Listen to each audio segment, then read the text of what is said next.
1926 жылы 3 желтоқсанда ағылшын жазушысы Беркширдегі үйінен жоғалып кетті.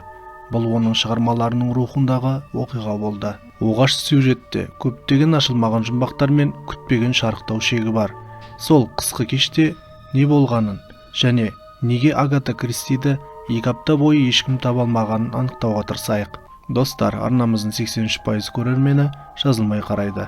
Арнаға жазылуды, лайк басуды ұмытпаймыз. Бұл мені шабыттандырып, келесі видеоның шығуына себеп болады. 1926 жылы ағылшын жазушысы үшін оңай жыл болған жоқ. Оның анасы қайтыс болды.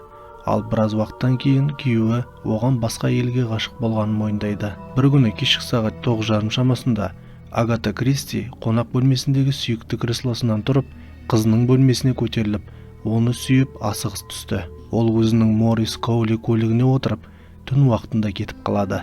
11 күн бойы оның қайда екенін және оған не болғанын ешкім білмеді. Оның жоғалуы үлкен қоғамдық наразылық тудырды. Өйткені оған дейін Агата Кристи көптеген жанкүйерлері бар әйгілі жазушы болды. Оқиғаға алаңдаған 15 мыңға жуық қарапайым халықпен бірге іздеуге 1000-нан астам полиция қызметкері жіберіледі. Іздеу операциясына тарихта алғаш рет ұшақтарда қатысады. Ішкі істер министрі сэр Уильям Джойсон Хикс жазушының жоғалып кетуіне қатты алаңдап, полицияға істі тезірек шешуді бұйырды. Кристидің әріптестері де шетте тұра алмады. Сол кездегі ең танымал екі криминалист Артур Конан Дойл мен Дороти Сайерс іздеу топтарына қосылды. Барлығы өздерінің арнайы білімдері осы жұмбақты шешуде пайдалы болады деп үміттенді. Полиция 3 желтоқсанда Агата үйінен шығып кеткен көлікті тез тауып алады. Ол Сурейдегі Ньюлендс бұрышындағы тік беткейде тұрған. Көліктен жазушының пальтосы табылды, бірақ оның өзі жоқ. Көлік жақсы жағдайда болды, сондықтан Кристи ауыр жарақат алды деуге негіз жоқ. Тергеудегі кішкене серпіліс жұмбақты шешуге қосымша анықтама бермеді және қымбат уақыт өте берді. Іздеу жұмыстарының 2 және 3 күні нәтиже бермеді. Журналистер әрине жазушының жұмбақ жоғалып кеткенінен бұрыннан хабардар болды. Полиция үнсіз қалғандықтан, олар болған оқиғаның нұсқаларын өздері ойлап таба бастады. Баспасөз өкілдерінің көпшілігі Агата Кристи енді тірі емес деген теорияны ұстанды. Қорықтан алыс емес жерде аты жаман көл болды. Ол тыныш бассейн деп аталды. Жазушы жоғалар алдында 2 кішкентай бала сол жерде суға батып кеткен екен. Осыған сүйене отырып, журналистер үкім шығарды. Агата өзін өзі өлтіру үшін осындай шөл далаға дейін келді. Олардың айтуынша, өткен жылғы күйзеліс әйелдің психикалық жағдайына қатты әсер етіп, ол барлық қиындықтардан бірден құтылуды ұйғарған десті. Басқа тілшілер әйелдің денесін іздеу мүлдем Сурейде болмау керек, бірақ оның өз үйінен алыс емес жерде болуы керек деп санайды. Жанжал кезінде жазушыны Бірінші дүниежүзілік соғыстың батыры күйеуі өлтіріп, тергеуді дұрыс емес жолға салу үшін көлікті арнайы алып кеткен деген әңгімелер бар. Дегенмен, қорқынышты теорияларға күмәнмен қарайтындар болды. Журналистердің шағын тобы бұл оқиғаның тек пиардан басқа ештеңе емес екеніне сенімді болды. Кристидің жаңа кітабын ілгерілетудің ақылды айласы десті. Өздеріңіз білетіндей, Артур Конан Дойл культтық ғалымдарының үлкен жанкүйері болды, және 1 жыл бұрын ол тіпті Парижде үлкен ірі халықаралық руханиятшылар конгресіне төрағалық етті. Агата Кристидің жоғалуының құпиясын ашу үшін ол табиғаттан тыс күштерге жүгінуге кірісті. Ол жазушының қолғабының бірін алып, оны әйгілі бақсыға апарды. Паранормальды сарапшы аксессуардың иесімен ұзақ уақыт бойы рухани байланыс орнатуға тырысты, бірақ оның әрекеті сәтсіз болды. Содан кейін Дороти Сайерс тергеуге қосылды. Ол лупамен қаруланып, жазушының жоғалған жерін ерекше мұқият қарап шықты.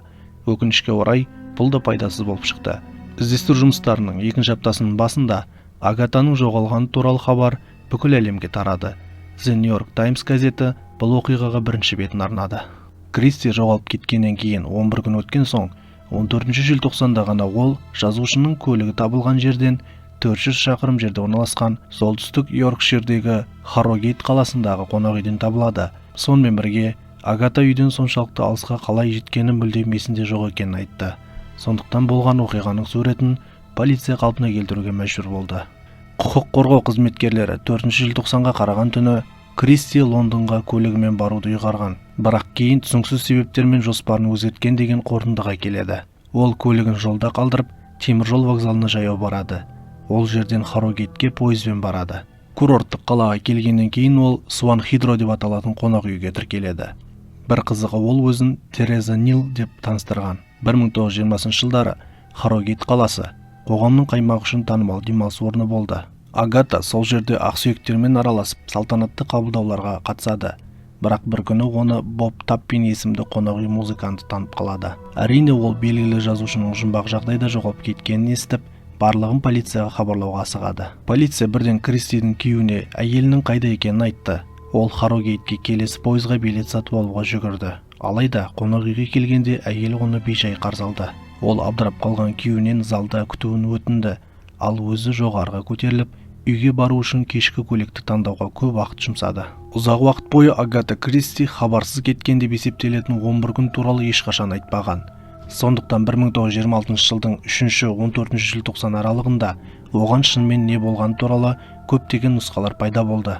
Күйеуі жазушының жол апатының салдарынан есте сақтау қабілетінен айырылғанын айтты. Бірақ өмірбаяншы Эндрю Норман түсініктеме сәл күрделірек екеніне сенімді. Оның пікірінше, Агатаның оғаш мінез-құлқының себебі диссоциативті фуга, сирек кездесетін психикалық бұзылыс болуы мүмкін. Ол бейтаныс жерге өздігінен көшумен сипатталады. Содан кейін адам өзі туралы барлық ақпаратты, аты жөнін толығымен ұмытады деді. Психоаналитиктердің пікірінше, бұл бұзылыс ағзаның психикалық жарақатқа, немесе төзгісіз өмірлік жағдайға қорғаныс реакциясы болып табылады. Менің ойымша, ол өз-өзіне қол жұмсады. Оның психикалық жағдайы өте қиын болды деп қосады Норман. Алайда үйге оралғаннан кейін Агата Кристи бірте-бірте өмір сүруге күш тапты. Ол 1928 жылы күйеуімен ажырасып, оның жазушылық мансабы бұрынғыдан да қарқынды дами бастады. Бірнеше жыл бұрын заманауи жазушы Эндрю Уилсон 1926 жылғы жұмбақ оқиғаның нұсқасын ұсынды. Ол полицияның ескі есептерін, куәгерлердің сөздерін және Агата Кристидің баспасөзге берген сұхбаттарын зерттеп, ол жоғалып кеткен түні жазушы шынымен де өз-өзіне қол жұмсағысы келген деген қорытындыға келеді. Өйткені ол ұзақ уақыт бойы депрессиядан зардап шекті деді. Жалпы болжам, Агата ешқашан 1926 жылғы жанжал туралы айтпаған. Бұл мүлдем дұрыс емес деп түсіндіреді Уилсон. 1928 жылы жазушы The Daily Mail басылымына 3 желтоқсан күні түстен кейін туыстарына барғаннан кейін үйіне көлікпен қайтып келе жатқанын және терең карьерді көргенін айтқан. Кенеттен мен сол жаққа бұрылғым келді деді ол. Бірақ менің қызым да көлікте болды. Сондықтан мен бұл ойдан бас тарттым. Түнде мен өзімді қатты бақытсыз сезіндім. Шарасыз бірдеңе жасайын деп, қатты жүйке күйзелісімен үйден шықтым деген. Эндрю Уилсон Агата Кристи көлігі кейінірек табылған резерватқа арнайы айдап барды деп есептейді. Алайда жазушы діттеген жеріне жеткенде ол жоспарлаған суицидті аяқтай алмаған. Өйткені ол бұлай дұрыс емес деп ойлады. Содан кейін ол сол түнде жасағысы келген ұят әрекеті туралы ешкім білмеу үшін есте сақтау қабілетін жоғалту оқиғасын жасады деді. Қалай болғанда да, біз 1926 жылы Агата Кристимен не болғанын ешқашан біле алмаймыз. Детектив жанрының ханшайымы бізге тіпті Геркуль Пуаро шеше алмаған жұмбақ қалдырып кетті.